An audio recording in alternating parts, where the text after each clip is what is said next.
Vida em Movimento, com Écio Botaro.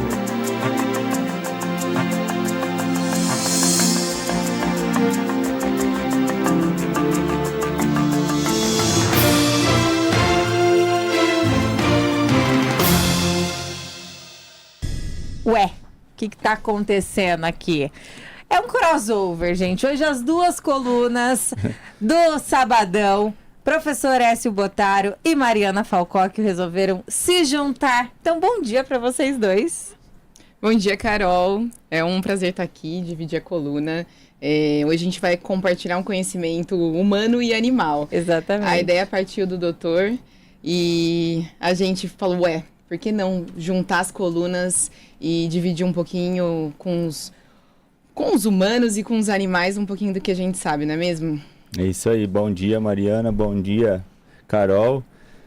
Tem muito a ver. Tem. Né? Porque a vida dos dois lados, como até nas plantas, e tem muita coisa a ver. Muita coisa relacionada a estilo de vida, obesidade, a cuidados. E por que não fazer tudo junto e misturado? Que eu acho que quem vai ganhar muito é o ouvinte, viu, Carol? Exatamente, porque a gente fala de saúde com o professor Écio Botaro todos os sábados sobre a saúde humana e com a Mariana sobre saúde dos felinos, comportamento dos felinos. Então a gente mistura tudo porque tem muito a ver. Eu vou confessar para vocês que há muitos anos, quando eu tive que comprar um remédio para o meu cachorro e minha mãe falou para ir numa farmácia comum, eu falei, então o animal ele toma às vezes o mesmo remédio que o humano, então tem muito mais semelhança do que a gente imagina e a gente vai começar a falar inclusive sobre atividade física. O professor sempre traz aqui as modalidades, a preparação que a gente tem que ter para poder exercer essas modalidades.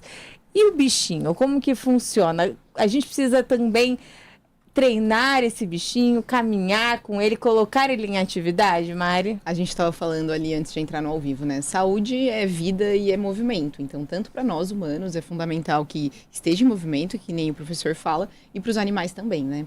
Hoje a gente tem o sedentarismo do lar nos animais, que é um animal domiciliado e que não faz nada o dia inteiro. Ele acaba, o gato, roendo unhas, se automutilando, porque ele começa a acumular a energia dele, que se ele tivesse em vida livre, ele ia caçar, correr, observar os animais, observar as plantas, ouvir os pássaros, ele vai estar domiciliado, sem interação, né? Às vezes esperando o dono dele o dia inteiro. E querendo ou não na rotina, às vezes esse tutor vai chegar cansado. Ele ficou ali na expectativa, o tutor chega, toma um banho, e aí no dia seguinte, novamente, ele é domiciliado, né? Hoje o nome disso é o sedentarismo dos animais. Isso é totalmente contra-recomendado, né? Os cães precisam caminhar, precisa brincar de caçar a bolinha. E o gato também tem que caçar. Tem que ter a interação, às vezes com brinquedos interativos, às vezes ensinando o gato com uma coleira ou o cão com uma coleira. Eles têm que ter atividade. Atividade é saúde, movimento é saúde, e nos humanos e nos animais. E olha como se assemelha ao ser humano que fica grudado nas telas, fica em casa sem se movimentar. Às vezes passa uma semana toda sem fazer nenhuma caminhadinha, né, professor? Carol, a única palavra que não se encaixa bem com o ser humano aí é caçar. Porque o ser humano, ele vai caçar comida no supermercado. Uhum. E talvez ele faça só esse percurso a pé de atividade. Muitas vezes fica sedentário. E o corpo precisa se movimentar. Como os animais têm vários ossos, que eu não sei essa anatomia dos animais, músculos o ser humano tem. Mais de 200 músculos, mais de 200 ossos, mais de 600 músculos. Precisa se movimentar para fazer essa indústria funcionar. Então você imagina o corpo do ser humano ou até do animal, abre aspas, seja uma indústria automotiva, que tem o pneu, precisa da lataria, precisa do motor, precisa do óleo, precisa de todo um aparato para sair um carrinho bonitinho pronto. Não adianta o ser humano comer bem, dormir bem, mas ser sedentário.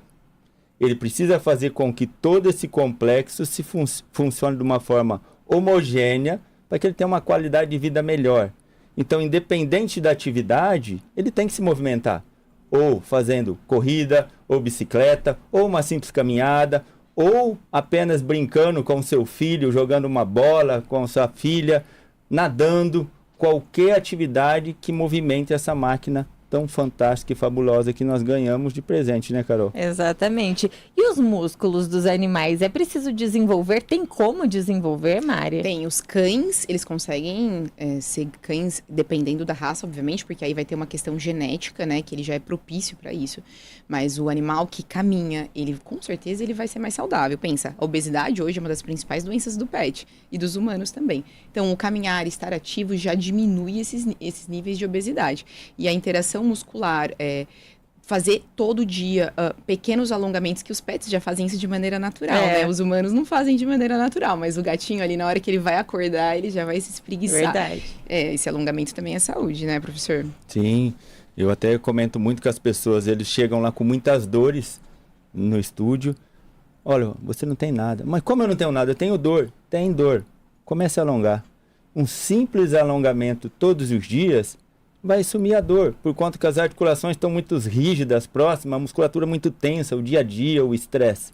Acordou, faz igual animal, se alonga. Exato, yoga dos animais, né? É. Isso traz tanta vida, tanta saúde, a gente acorda já mais disposto, porque se a gente acorda todo rígido, e a gente fala, nossa, acho que hoje não vai ser um dia muito bom, né? Começa a se alongar, você já fica ativo para viver, né? E o senhor falou sobre essa questão do mercado, e eu morri de rir, né? Porque nós humanos, a gente acha que dar amor pro pet é facilitar a vida deles, né? E a gente também, querendo ou não, a gente facilita a nossa vida. A gente vai lá e pega um fast food e se alimenta de maneira mais rápida e ágil, né? E o que a gente adora fazer? Dar comida pro gato. Dar comida pro animal, né? A gente adora ir num mercadinho de pet e comprar petiscos. Sim. E o gato, olha que interessante, né? Pra ele, quanto mais a gente dificulta, mais a gente age como eles fariam em vida livre. Então, colocando um petisco escondidinho na casa, que do nada eles vão olhar e falar, opa, meu petisco favorito tá aqui embaixo da TV. Peraí que eu vou com a minha patinha lá pegar esse petisco. Isso é vida, né? Que é o movimento. E pro cão, a gente agora tem aqueles comedouros interativos, que fazem com que eles comam mais lento, que eles tenham que trabalhar, às vezes, com a língua para conseguir pegar aquele grão ali dentro, que dificulta um pouco, mas que para eles ali também é um movimento que é saúde e eles acabam gostando. Tem que ser, obviamente, treinado. Não adianta eu pegar uma senhorinha gata que sempre teve um pote lotado de comida e querer que ela faça isso. Mas eu posso de maneira individual. Eu tenho clientes que, se a gente usar um quebra-cabeça de comedouro, ele vai aprender a fazer aquele quebra-cabeça que basicamente é tirando as peças do lugar para conseguir se alimentar em segundos, porque eles são rápidos, caçadores, predadores. Agora, o meu gatinho, com certeza que se eu fizer isso, ele não vai entender, porque eu nunca trabalhei esse quebra-cabeça com ele e ele tem um perfil um pouco mais quieto. Então, eu posso interagir mais fácil, né? Escondendo alguns grãos pela casa, para que eventualmente ele vá lá e interaja se movimente e interaja com a alimentação. Olha, será que a minha mulher está escondendo minha comida? Então eu tô comendo pouco, viu? E um outro cuidado, Mariana, é em relação à quantidade de determinados alimentos. Só fazendo acrescentando, professor, porque a pessoa, o ser humano que está acima do peso, ele é visto com maus olhos.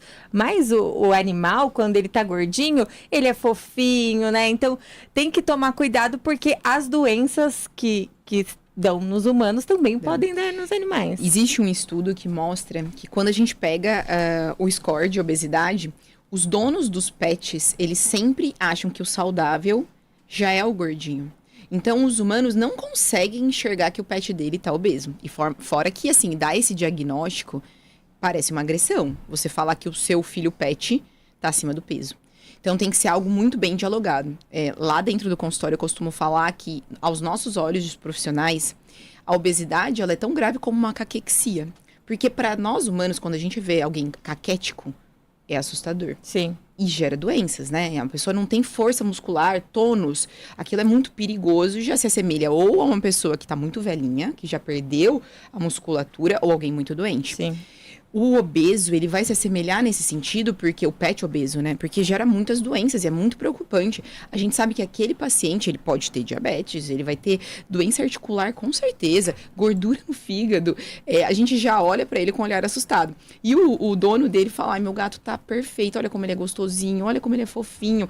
O cão, assim, um pouquinho menos, porque já é muito visível que ele tá com sobrepeso, né? Ele começa já a ficar andando, rebolando, porque as dores articulares ali já começam a ser muito claras. O gato não, como tem aquele pelão e a gente já pega pra abraçar e cheirar, demora um pouquinho mais pros tutores estarem cientes que obesidade é doença, não precisa ter obesidade mais diabetes. A obesidade em si já é doença. E aí, com muito carinho e cuidado, a gente tem que trabalhar isso. A gente tem um caso na clínica que hoje completa 2 anos de processo de emagrecimento, porque o processo de emagrecimento no gato, ele é muito lento. O gato obeso, então, vamos pensar um gatinho que deveria pesar 4, 5 quilos, talvez se ele for muito grande, que ele chega a 7, e que tá pesando 10, 11, ele não se movimenta. A brincadeira, a interação vai ser com uma patinha. Ele vai ficar deitado, mexendo uma patinha. Então, vai demandar de foco, paciência e compreensão. E muitas vezes o tutor, ao longo desse processo de mais de 2 anos, num processo de emagrecimento, que hoje essa gatinha, no caso, ela chegou a menos de 2 dígitos de peso, então ela saiu dos 10 quilos para entrar no 9, o tutor chegou cansado, o que ele vai fazer? Excesso de alimento, põe no potinho.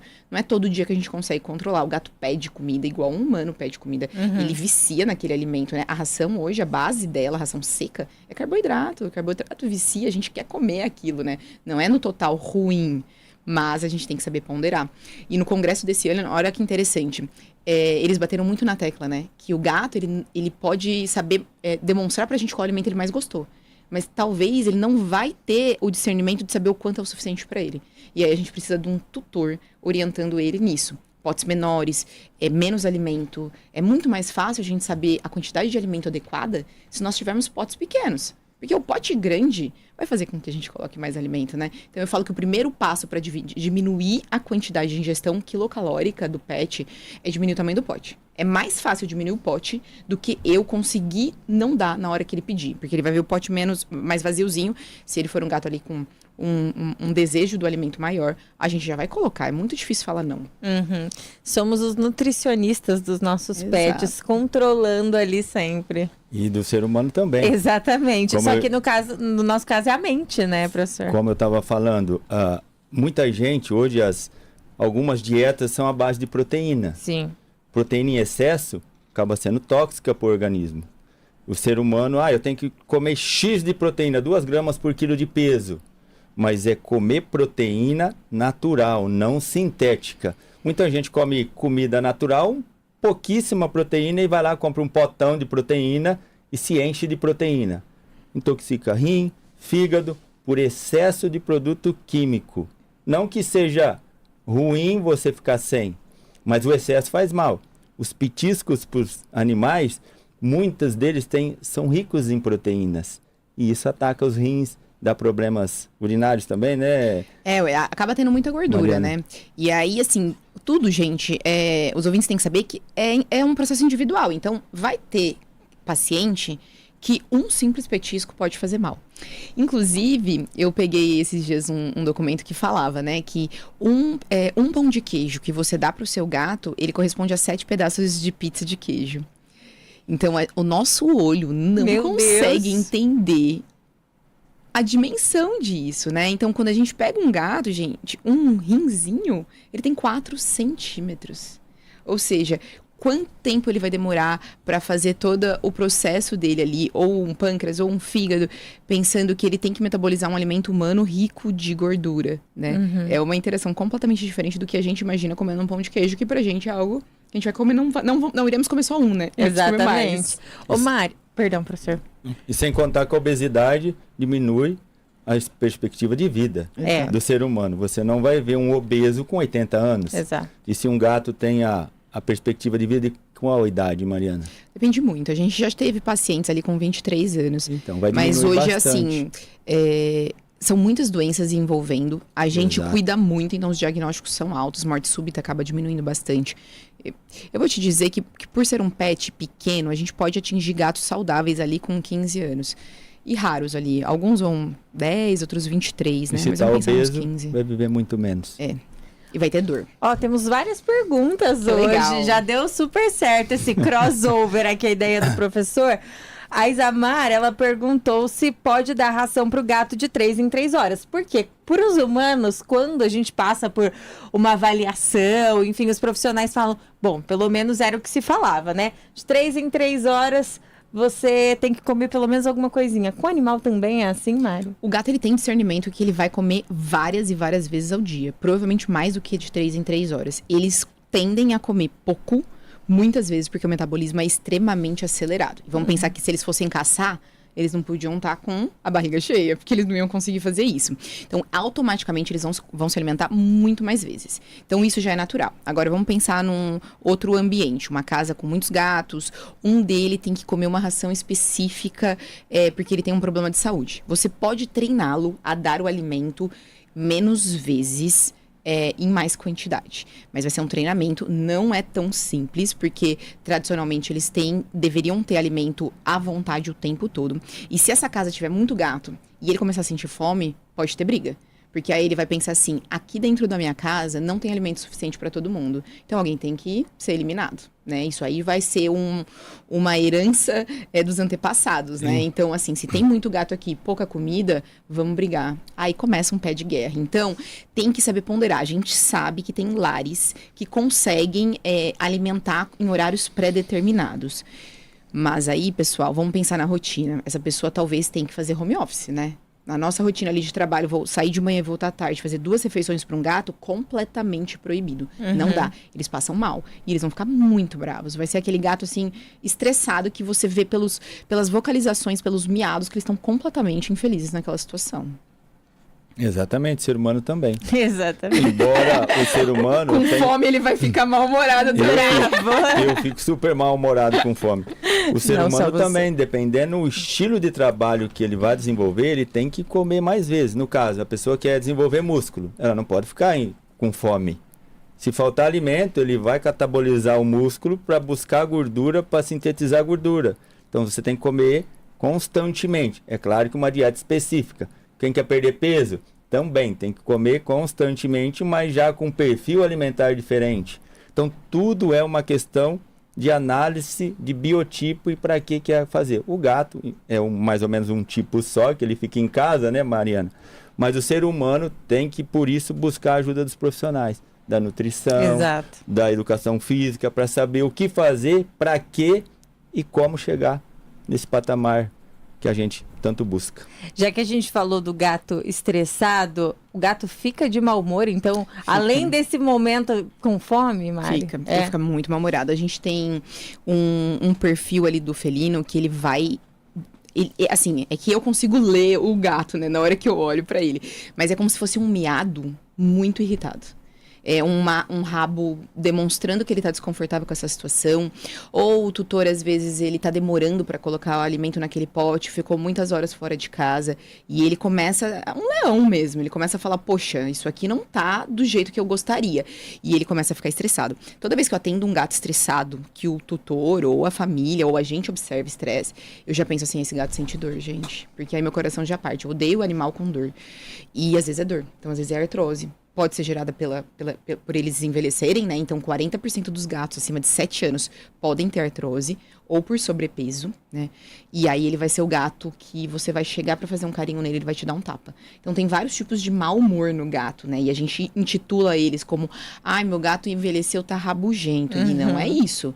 Ele não tá confortável com alguma situação, né? Pode ser raras vezes que ele, na infância, não teve interação social suficiente com os humanos, então por isso ele quer ficar na dele? Pode, mas é bem raro. A gente não deve considerar isso como primeiro diagnóstico. A gente tem que investigar se pode ser pouco alimento nessa casa e ele vai ficar bem ranzinza ou dores assim, múltiplas dores, né? Mas a dor locomotora ali, ele vai ficar bem mal-humorado. Vai ser aquele gatinho que o pessoal fala que deitou no sofá, o gato já deu um tapinha ali no tutor porque não quer interação. Ele fica bem desconfortável com a situação. Carol, essa semana, olha que legal. Eu fui pesquisar da onde que veio o Garfield, né? Qual foi a história dele quando foram desenhar e entender a vida dele. E olha que interessante. Quando desenharam ele, quiseram fazer um gato humano. E o gato humano era um gato comilão, obeso, sedentário e que odiava segundas-feiras. Olha só! Eu achei que caiu como uma luva com a nossa coluna. Exatamente. A ideia dos animais que a gente tá falando aqui, né? As semelhanças entre os animais e o humano. E o Garfield é um dos personagens aí mais famosos no mundo. Eu achei isso demais. Demais, realmente. E o estresse, professor, ele faz muito mal pro corpo. E como? Se a gente pensar, consultar uma alergista, ela vai te fazer vários testes para saber se você tem alergias de vários produtos químicos, alimentos. Isso gera um estresse. embora o estresse gera algumas reações no nosso corpo. Por exemplo, coceiras, né, escamações na pele, queda de cabelo, quebrar a unha. Isso são alguns fatores relacionados ao estresse. Em relação a fatores psicossomáticos, que a gente pode dizer assim, como a fibromialgia, que é uma patologia que dói o corpo todo. Está muito relacionado com o emocional. As pessoas acham, mas eu não tenho estresse. Estresse não é você estar raivosa, tensa. Estresse é uma rotina. Quando você está muito tempo dentro daquela rotina, causa um estresse. Porque você fica o tempo todo preparado para alguma coisa que vai acontecer que você não sabe o que é. Como ficar esperando um meteoro, mas não sabe a hora que ele vai cair na sua cabeça. Isso gera todo um aparato de metabolização do organismo. Você vai ter que recrutar mais glicose para manter seu corpo extremamente em alerta. Então, tudo isso precisa dos cuidados, no caso, como a Mariana disse, da veterinária como ela, dos médicos. As pessoas não precisam esperar os sintomas. Nós precisamos buscar ajuda antes que esses sintomas se agravem, porque muitas vezes, depois de agravado, a gente não consegue resolver mais. Viram coisas crônicas, que vai perpetuar por muito tempo. E eu até tenho uma frase que um médico me disse, que eu atendo, ele diz assim: quem procura acha, mas acha cedo que dá tempo de se cuidar. Porque se você esperar o sintoma, muitas vezes não vai dar tempo de você correr atrás e recuperar. E o estresse é uma delas. Exato. E já que você entrou nisso de quem procura acha, tem que fazer exame periódico no gato? Tem, o check-up é fundamental, Carol. Lá na clínica, né, a gente... Assim, porque uma rotina dos humanos em levar o pet no vet é para fazer vacina. Lá na clínica, a gente fala que a gente não faz vacina, a gente faz a consulta. E a gente já fez muitos diagnósticos durante a consulta. Principalmente quando você já conhece o gato, né? Porque aí ele desceu da caixinha, você fala, opa, a cor do pelo dele mudou, o pelo tá opaco. Que estranho, tá tudo bem. E o tutor ali, às vezes ele tá vendo todo dia, ele não tá vendo. E são detalhes, né? Não, eu achei que ele começou a comer um pouco menos mesmo, mas achei que era normal, tá mais calor. Aí eu falo, não, mas tá estranho. E aí a gente pesa. Então, assim, é sempre um padrão ali do check-up anual de saúde, né? Quando a gente pesa, e vamos pensar um gatinho de 4 quilos, se ele tá pesando 3.600, o que um humano não sentiria essa diferença de peso, é uma perda de 10% do peso. Nossa. Imagine uma pessoa de 70 quilos, de um ano para o outro tá com 7 quilos a menos, né? Aí a gente já liga um alerta. E isso é um olho de um profissional que tá vendo, né? Acrescentamos a isso ultrassom, exames de sangue, check-ups, diagnóstico precoce. Um paciente diagnosticado como doença renal grau 1, ele vai ter uma vida muito mais longa, com muito mais cuidados, do que um paciente que vai ser diagnosticado no grau 4, que já não tem mais grau para subir. Ali já é muito grave, a gente quase não tem néfrons saudáveis mais. A gente ali tem que tomar cuidado com um único petisco que vai ter todos os nutrientes que eu não posso ter para esse paciente, né? Então, o check-up anual, para quem tem essa interação familiar com o pet, ele é fundamental. Legal. Bom, Ronaldo, a gente pode ir indo, Ronaldo? Então a gente vai. Tem mais uma pergunta, mais um tópico que eu acho interessante. Professora, a gente tem que tomar banho todo dia, né? Claro. É importante, Pelo né? amor de Deus, ficar sem banho, às vezes eu peco pelo excesso, mas não pela falta. A higiene, Carol, foi a primeira matéria que eu tive na faculdade de educação física. Porque um ambiente esportivo, você tá num vestiário. Então você imagina um vestiário com um monte de gente descalço, tomando banho, suado. Quantas bactérias não podem proliferar ali? Então, pé de atleta, problemas de unha, isso tudo pode ocorrer. Mas tem os cuidados com o ouvido, com os olhos, com a boca, com os dentes, com o nariz, com o corpo, com a parte interna do nosso corpo, intestino, coração. Tudo isso também precisa de higiene. Como higiene do intestino? Hoje eu comi muita gordura. Eu comi pizza, eu tomei refrigerante, tomei sorvete. Por que não amanhã fazer uma higiene? Comer mais uma verdura, mais um legume. Famoso detox. Desintoxicar um pouco esse excesso. E também um detalhe, a higiene espiritual, mental, também social. Nós precisamos dessa higiene também, não é só higiene no contexto físico. Se você ficar perto de pessoas muito tóxicas, entre aspas, você vai ficar com a sua higiene mental um pouco comprometida. Então, vamos buscar essa higiene total. Vamos procurar ficar perto de pessoas que estimulem nós cuidarmos dessa higiene, que faz parte, não é dos bebezinhos, é na adolescência, é no adulto, é no idoso. São nos que têm problemas patológicos, que têm doenças crônicas. Todos nós precisamos dessa higiene.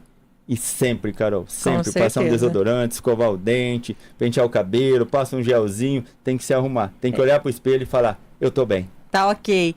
Ô Mari, e os gatinhos, eles têm a fama de não gostar de banho, de fugir de água. É verdade? Como que a gente cuida disso dentro de casa? Porque eu sei que a higiene também é importante para os animais.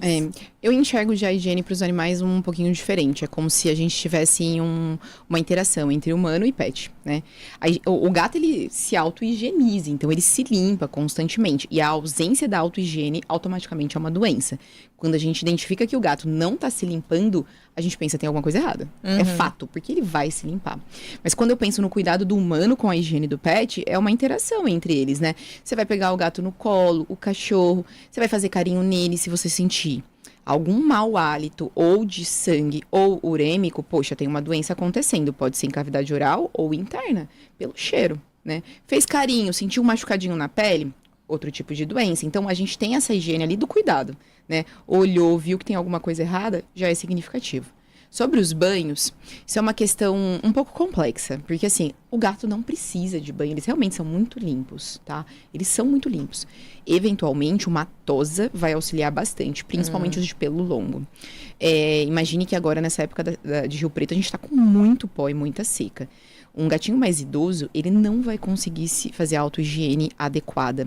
Se ele tiver pelo longo, vai virar um dread. E aí a gente vai precisar de um auxílio extra, né? Então, a gente ter a visão que esse pet shop que vai higienizar, fazer uma tosse higiênica, ele vem como um auxílio, não como uma repetição.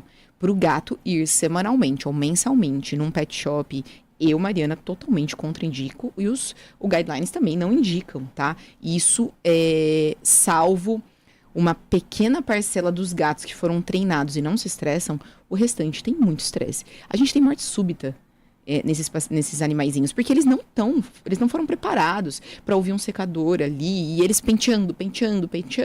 Então a gente tem que analisar de maneira criteriosa, e não com um olhar humano. A gente tem que olhar que é um gato. Sim. Um gato, eles não precisam de banho. Eles conseguem se auto-higienizar. Porém, um idosinho, doenças, tratamento, momentos específicos, o meu gato hoje, ele precisa de uma tosa. Então, eu sei que depois que ele se adaptar, porque agora ele tá passando por alguns momentos de estresse, isso diminuir, ele estiver bem, vamos pensar daqui umas 3 semanas, estiver tudo bem, eu sei que eu vou levar ele num pet pra escová-lo muito bem, tirar alguns nós residuais que por conta desse tempo seco com pó ficaram, fazer uma tosse higiênica, mas nem precisa cortar a unha, porque ele ainda é jovem, ele gasta muito, mas com esse olhar, não para sempre. Excelente. Adorei a coluna de hoje. Gostei muito desse crossover. E antes da gente finalizar, só uma pergunta de um ouvinte, o Belão, que sempre tá aqui com a gente. Inclusive, se você quiser participar, manda sua mensagem aqui no 17 991 34 19 59. A gente falou no início sobre o gato espreguiçar logo que acorda. E aí ele perguntou se quando ele acorda e não espreguiça ou alonga, está bem ou doente. Não está bem ou está doente, é verdade? Olha, o não alongar, depende, né? Se ele ficou ali prostrado, então vamos pensar, um gato ficou simplesmente estático quando ele acordou. Aí a gente pode pensar em um alerta. Mas tem muitas coisas, o gato ele pode não alongar, mas ele sair correndo com você pra cozinha feliz. Aí não necessariamente ele precisa alongar naquele momento, então ele continua ativo. Agora, você saiu, foi fazer a sua rotina da manhã e ele não te acompanhou, ele ficou parado, pra mim isso não é um alerta sim. Tá, maravilha. Dúvida respondida. Muito obrigada, Mari, professor Écio. Foi muito legal, eu adorei. E se vocês quiserem parte 2 desse crossover, como diz Marcelo Schaffhauser, desse potpourri, também mandem aqui pro nosso WhatsApp. Obrigada, viu? Foi ótimo, eu amei o convite. Quando o professor convidou, eu falei, a gente fala de saúde, vamos unir isso e compartilhar um pouco do conhecimento. Saúde é única, né? Saúde para todos nós, é bom, é interessante. E quebra um pouco esse papo só a Mariana, só o professor S, dá uma descontraída, dá uma misturada, uma bagunçada que fica muito legal. Espero que os ouvintes tenham gostado bastante. Agradecer as perguntas dos ouvintes, eles Verdade. sempre estão interagindo aqui com a gente e isso é fundamental, porque a Sim. gente está aqui conversando e saber que eles estão ali do outro lado é muito bom. É muito bom mesmo. Obrigada, gente. Até Eu que a agradeço. próxima. Até. Até.